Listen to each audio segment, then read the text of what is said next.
Hello and welcome to TTG Fest. We're here in Sri Lanka with 30 of our incredible agent partners who earned their place through our e-learning platform incentive. This video is your insider's look to our adventure holidays, and trust us, there's so much more than what's on our website. When you travel with Riviera Travel on a long-haul destination, here is what's always included. Your international flights and transfers, carefully hand-picked hotels, some amazing experiences and excursions, breakfast and selected meals, and of course, your very experienced Riviera tour manager who takes care of all the finer details for you.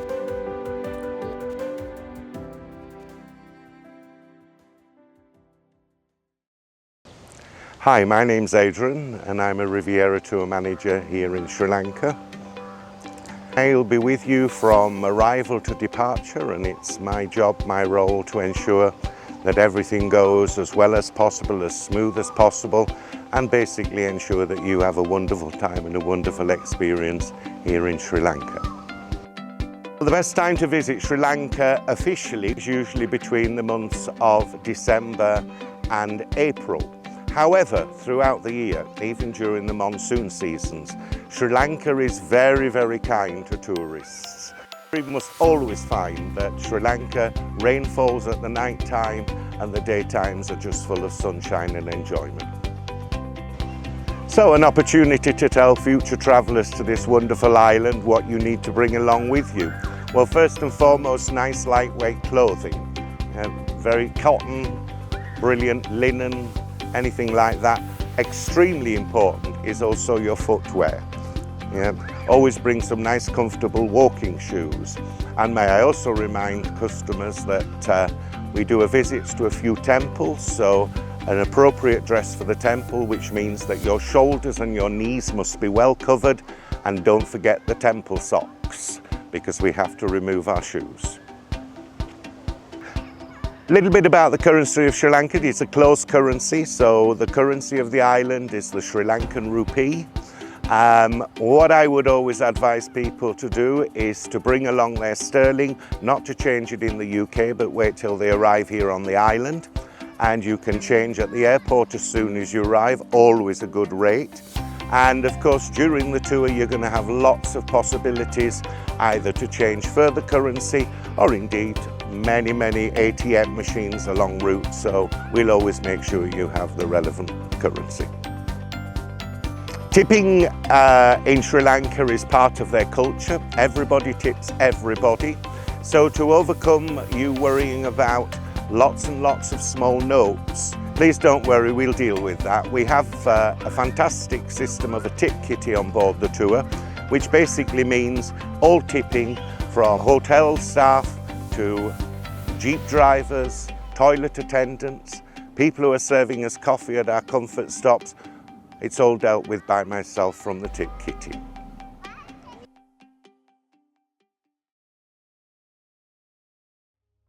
The island of Sri Lanka is a highlight in itself, but from feedback from guests, we get their personal experiences. Some are absolutely infatuated with the magnificence of climbing Sigiriya Rock. Many are mesmerised with the beautiful colours, the greens, the shades of the hill country and the tea plantations.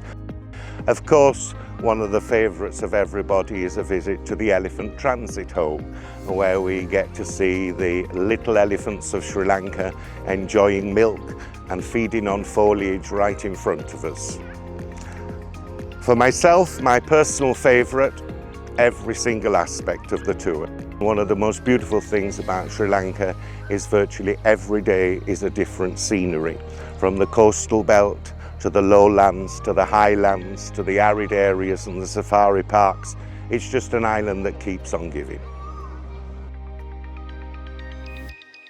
This morning we went out to the safari, which was absolutely fantastic. We went to National Park, we've seen lots of different animals. Highlight was definitely seeing the leopard and the elephants as well. The standout moment from this trip probably has to be the Sigiriya Rock. It's the one thing I'd been looking forward to the most before I came away, and it really lived up to expectations. The views on the top were stunning.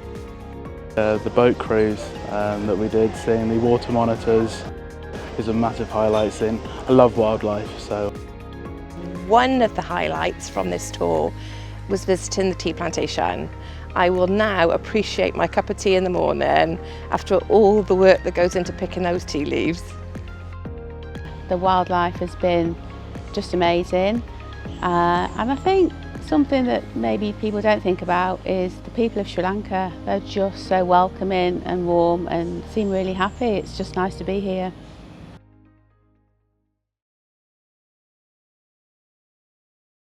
When our product team choose accommodation, the priority is always comfort and quality. We aim to include a minimum of 4-star hotels throughout the tour, not just for the facilities, but because we understand it's important for guests to have a nice, comfortable base to come and relax after a long day of exploring. Location is key too. Here at Riviera, we handpick our hotels to reduce travel times and ensure quality and authentic experiences throughout the tour. We want every hotel to reflect the character of the destination without compromising on guests' expectations. Every hotel is reviewed and inspected by us to make sure we're offering the best experience possible. I was really shocked when we came here and how good the standard of hotels were. We've had some really amazing hotels, especially the one we're in now, which is Yanantara, and then also the one in Nuwara Eliya. The accommodation we've stayed in has been top-notch, and it's catered for anybody from families to single people for solos travelling themselves, and also couples wanting a getaway as well. The rooms have been stunning, so large compared to what you would probably get in Europe. The pool size, the location, the food in the hotels, absolutely everything with accommodation has been perfect. I've got no faults with it whatsoever, and clients will love all hotels.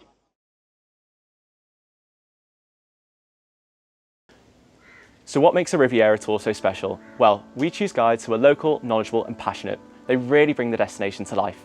It's not just about sightseeing with Riviera, it's about true cultural immersion and authentic experiences. I've been tour guiding for the last 35 years. Tourism is one of our major exports because you bring in foreign currency. You bring in your British pound here, so it's one of our main exports. It secures more than 350,000 jobs directly, and then we have more than 700,000 indirect who are employed, like transport, etc., etc. And we take our tourism very seriously. We have been having a Ministry of Tourism since mid-1970s, and we have our DMCs like Walker's Tours who works with Riviera, and we are professional, and we have been having so much experience in these last more than 50 years, I would say, of tourism.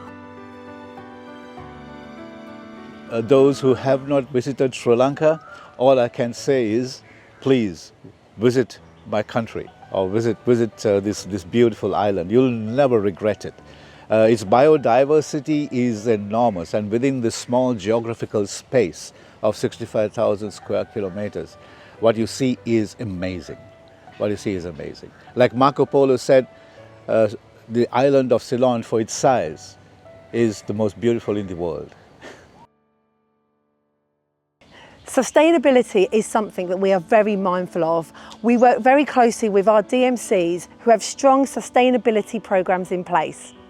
It's very much a collaborative effort, and we make sure that our local suppliers hold the same strong values that we do.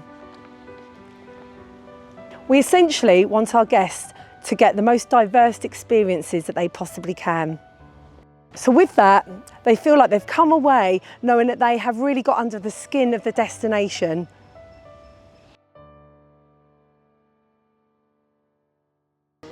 There's so much I would tell my clients about this tour. I think the main thing that I would tell them is how much you actually get to do on this tour. All the included activities have been amazing, but apart from that, there's so much that you see when you're on the go. I didn't really take into account how much I would actually see when we're travelling on the coach. We've done so many stops on the way, places I never thought I would see. Basically, you need to do Sri Lanka on a tour.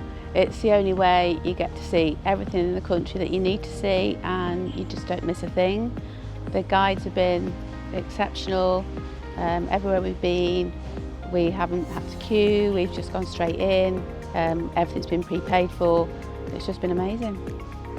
One thing that stood out for me is the local guide and the tour manager had so much information, and it was all really interesting as well. That was really good, and also how inclusive it is with everyone. You move around the bus, you make friends by the end of it, it's really good. So my top tip with selling Sri Lanka would be to, if you've been before, use photos, sell a story, show the accommodation, show where you've been. If you haven't been, then use all the resources you can through the Facebook trade page, etc. Just use as much as you can. Put all of the tours that are included, because a lot don't include them, and also look at things like the signature tours that will give you that little extra insight into Sri Lanka. The organisation is fantastic. The tour guides are amazing. Their knowledge is fantastic. The planning of it is amazing. So like the Riviera Rock, for example, the timing of it was perfect. We went up at the coolest time of the day. Did mean an early morning, but it was well worth it. The downtime as well that people get is something that I hadn't quite expected. So you get to see everything there is to see, but you also get time to relax, which is just amazing. My insider tip would definitely be to do the signature tour. It's one of those things, I think, on the website I've never really understood it until I've actually experienced it. Just by having those extra activities, like when we had the high tea and when we did the boat ride, it just really has made the experience so much better, and I think it's definitely worth the additional money, especially when it's only a couple of £100 each. It's nothing really, and it just made it even better. From an add-on point of view, I would definitely say go on the second safari. Even if you've seen everything you think you want to see in the morning, the experience in the afternoon is going to be completely different, so do it again. I think insider tips, if you've not done a tour before, packing cubes are a game changer. Every hotel you get to, you can just take everything out and pick out what you want instead of having to rummage through your case. I think binoculars are really handy, particularly for Yala, because obviously, particularly for the bird life, which is sometimes quite far away on a tree. With the binoculars you can really see it so clearly. The hotels all have washing facilities, so you can send your clothes off in the morning and they come back in the afternoon, so you don't need to pack everything because you can get a wash in there. Top tip for packing, I think, would be not to pack too much, because there's so much you can actually buy when you're over here. So I've definitely packed too much, but definitely stuff lightweight linen clothes and nothing too dressy. Want to be on the next Riviera fam trip? It all starts with the e-learning. Complete and boost your confidence in selling long-haul travel. Thank you for joining us at the TTG Fest, and maybe we'll see you on the next long-haul fam trip.